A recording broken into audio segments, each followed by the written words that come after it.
Hello students, now we will discuss some standard result of integration. देखो, हमारे पास किसी भी फंक्शन का इंटीग्रेशन निकाले तो क्या लिखते हैं? Integration of function f x with respect to d x. अगर किसी इंटीग्रल वाली वैल्यू का अगर हम डेरिवेटिव करें तो हमारे पास बचेगा क्या?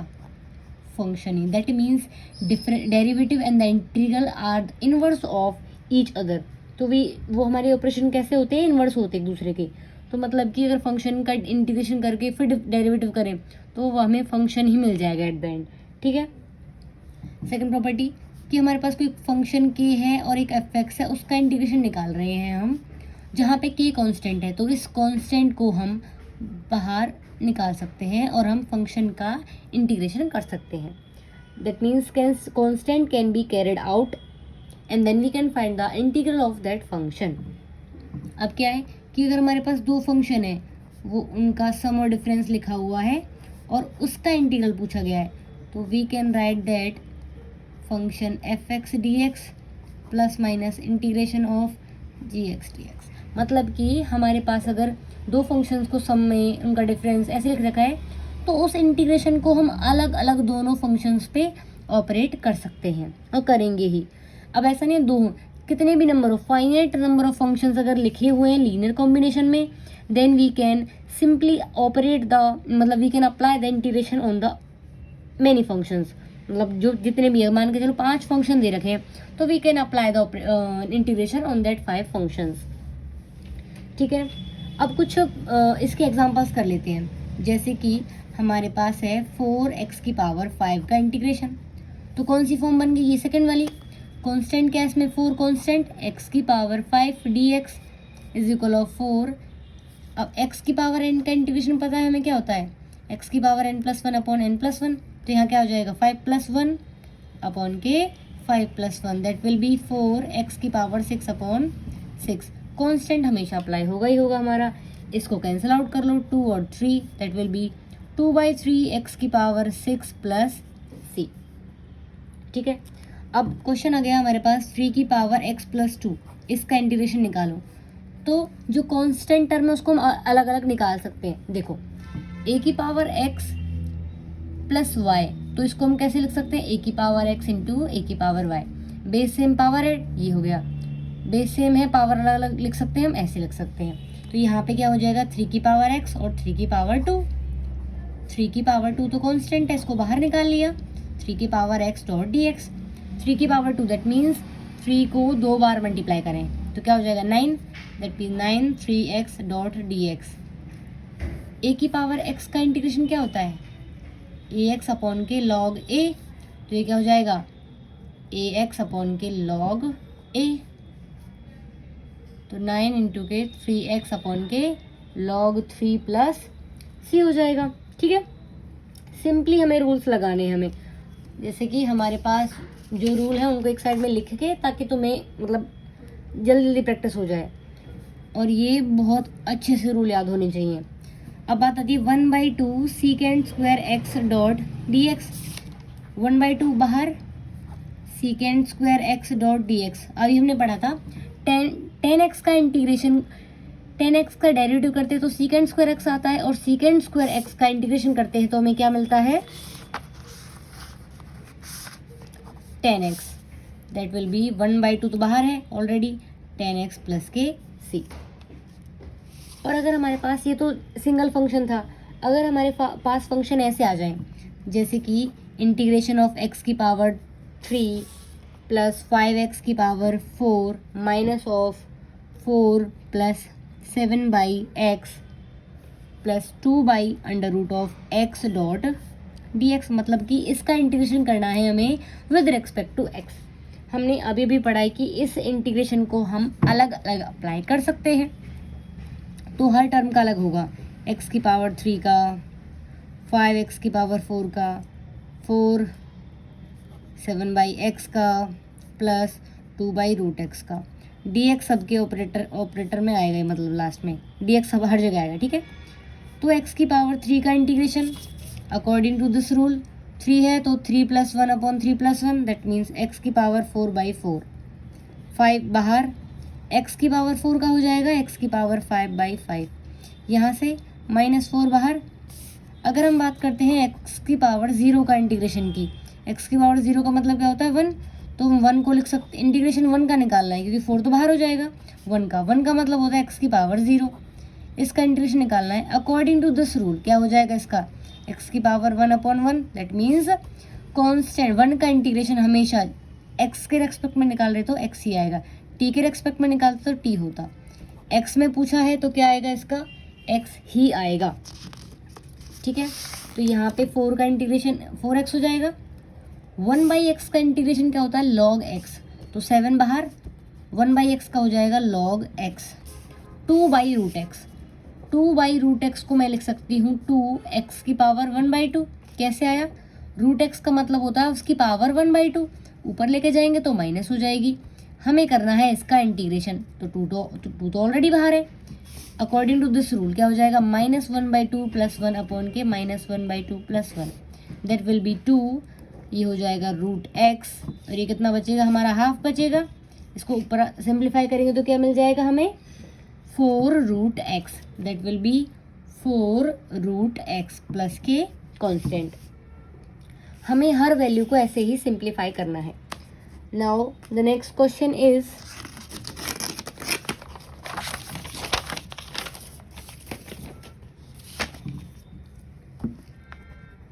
इंटीग्रेशन ऑफ x की power 3 plus 5x² plus 4x plus 1 upon x² dx।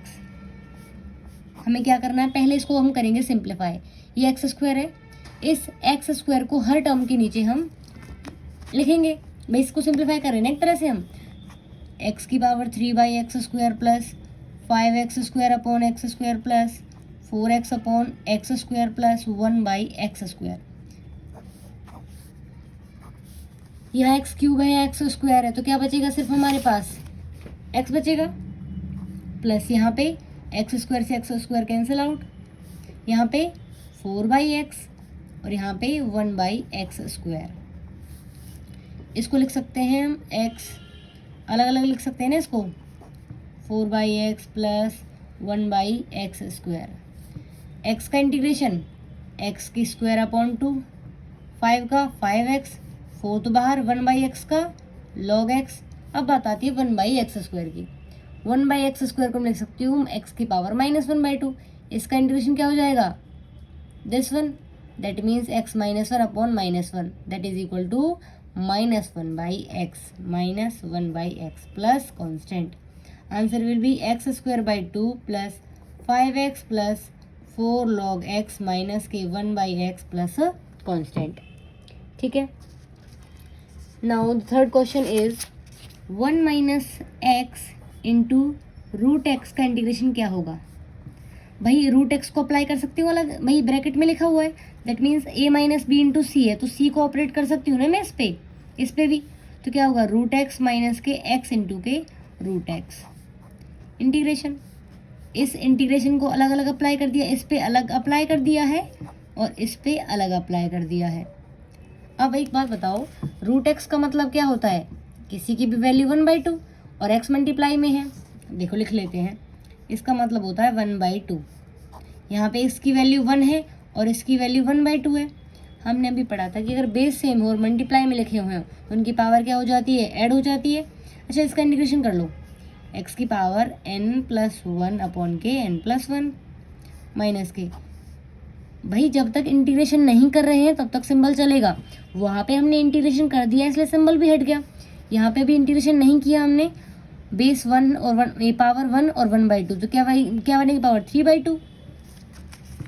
यहाँ पे क्या हो जाएगा, x की पावर 3/2 अपॉन के 3/2। यहाँ पे इसका इंटीग्रेशन करेंगे तो 3/2 प्लस 1, तो 5/2 अपॉन के 5/2 plus constant. Value will be 2/3 x की पावर 3/2 माइनस के 2/5 x की power 5/2 plus of constant. Simplify करके हमने वैल्यूज निकाली हैं, the answer will B this. Okay, now the next question is √x plus 1/√x का होल स्क्वायर। जब तुम्हें लग रहा है कि पहले जो अंदर की वैल्यू है वो सिंप्लीफाई हो सकती है, तो सबसे पहले हमें उसी को ही सिंप्लीफाई करना है। ए प्लस बी का होल स्क्वायर क्या होता है? ए प्लस बी का whole square is equal of A square plus B square plus 2ab। तो ए का स्क्वायर, इसकी पावर 1/2 है, रूट एक्स का स्क्वायर, यहाँ पे 1/√x का स्क्वायर प्लस 2 टाइम्स ऑफ ए, और ये हो गया b डॉट dx। स्क्वायर से ये रूट कैंसिल आउट, बचेगा x, यहाँ पे 1/x, ये आपस में कैंसिल आउट तो बचेगा 2। हमें इसका इंटीग्रेशन करना है, तो हर टर्म का अलग अलग इंटीग्रेशन होगा। x का इंटीग्रेशन x² 2, 1/x का इंटीग्रेशन log x, 2 का इंटीग्रेशन 2x प्लस कॉन्स्टेंट। ठीक है, यहीं पे अगर क्वेश्चन आ जाए हमारे पास x² प्लस 1/x² की पावर क्यूब, इसका इंटीग्रेशन करो, तो सबसे पहले हमें a प्लस बी का होल क्यूब, उसका फॉर्मूला पता होना चाहिए। तो क्या होता है? a का क्यूब प्लस b का cube plus 3a² plus 3ab²। The answer will B, पहले सिंप्लीफाई करेंगे तो a का क्यूब, तो 2 तो ऑलरेडी है, इसका कर दिया क्यूब। वैसे ही 1/x² का क्यूब, 3a का square into b 1/x² plus 3ab का स्क्वायर 1/x² का स्क्वायर। ये हमने बस इस वैल्यू को पहले ओपन अप कर लिया है, फॉर्मूले को हमने ओपन अप कर लिया है सिंप्लीफाई करने के लिए।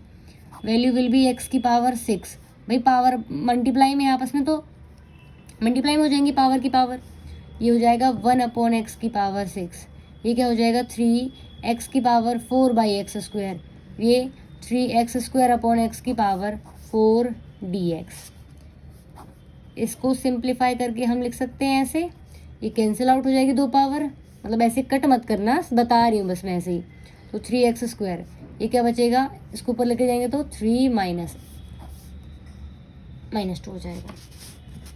इसको इंटीग्रेट करेंगे तो क्या वैल्यू आएगी, x की पावर 7/7, इसमें ऐड करेंगे -6 + 1 और -6 + 1, यहाँ पे 3/3, यहाँ पे पावर में 1 ऐड अपॉन के, यहाँ भी पावर में 1 add.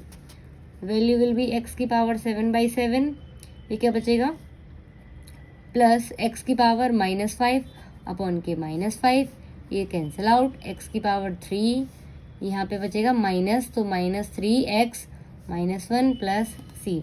Value will be x की पावर 7/7 माइनस ऑफ 1/x की पावर 5 प्लस x की 3 माइनस 3/x प्लस कॉन्स्टेंट। हमने सिंप्लीफाई करके ये वैल्यूज निकाल ली अपनी। ठीक है, now the next question is 1 + x का स्क्वायर, 1 मिनट, 1 + x का स्क्वायर बाई √x। हमने ये कैसे करना है, इसको भी हमने पहले फॉर्मूला ओपन अप करना है। Value will be a + b का होल स्क्वायर, a का स्क्वायर b का स्क्वायर प्लस 2ab अपॉन के √x, मतलब कि पावर 1/2 अंडर रूट में है, इंटू के dx।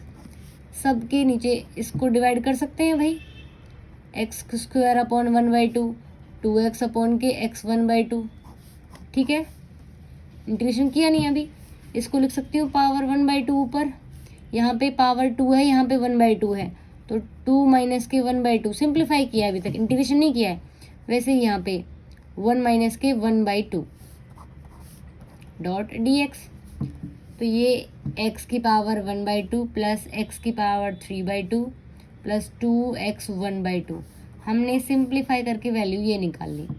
अब हमने करना है इसका इंटीग्रेशन टर्म बाय टर्म, वही है x की पावर n का इंटीग्रेशन क्या होता है, x की पावर n+1 अपॉन के n+1।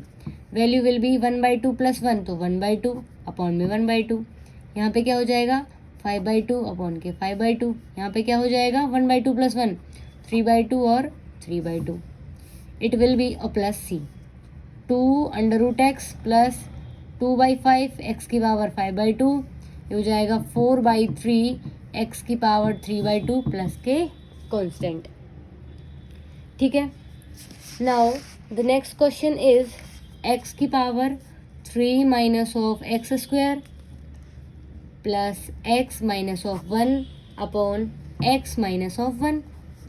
अब सबसे पहले हमें करना होता है इसको सिंप्लीफाई, तो करके देखो इस टर्म में और इसमें क्या क्या कॉमन है, x की स्क्वायर कॉमन है, बच क्या गया x माइनस के 1 प्लस एक्स माइनस के 1, वो तो अलग लिखा हुआ है, अपॉन के एक्स माइनस के 1।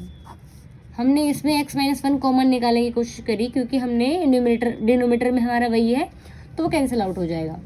इसको हम लिख सकते हैं एक्स की स्क्वायर एक्स माइनस 1 अपॉन के एक्स माइनस 1, यहाँ पे प्लस एक्स माइनस 1 अपॉन के एक्स माइनस के 1। ठीक है भाई, इस टर्म को हमने अलग अलग लिख दिया अपॉन में, ये कैंसिल आउट, ये cancel out, value will be x square plus 1 D x. Integrate करेंगे तो क्या बन जाएगा, एक्स की पावर 3/3 प्लस एक्स प्लस के कांस्टेंट। ठीक है, तो ये हमने सिर्फ वैल्यूज़ को सिंप्लीफाई करके उनका इंटीग्रेशन कर दिया है। अब ज़रूरी नहीं है कि अलजेब्रिक की फॉर्म में हो, क्या पता हमारी टर्म्स कुछ इस तरह से आ जाए, जैसे कि 3 sin 2x माइनस के 2 cos x plus 4 secant square x minus के 5 cosecant स्क्वायर x dx। इसका इंटीग्रेशन करना है। सेम वही है, टर्म बाय टर्म करेंगे, टर्म बाय टर्म, तो हर टर्म का अलग अलग होगा। 3 sin 2x, अब 3 तो है इसमें कांस्टेंट को हमने बाहर लिख लिया। sin 2x का इंटीग्रेशन माइनस के cos 2x अपॉन के 2, और cos x का इंटीग्रेशन sin x, वैसे secant स्क्वायर x का tan x, cosecant square x का माइनस के cot x, तो -5 तो ऑलरेडी है तो माइनस का cot x प्लस c, तो value will be 3/2 cos 2x minus के 2 sin x प्लस के 4 tan x plus 5 cot x plus c। तो हमने सिर्फ वैल्यूज़ का फॉर्मूला रख के ये सिंप्लीफाई किया है। Answer will B -3/2 cos 2x, और इसको हम ऐसे करके सिंप्लीफाई करके अगर हमें एलसीएम लेना है तो हम वो भी ले सकते हैं। ठीक है, दैट इज़ द आंसर।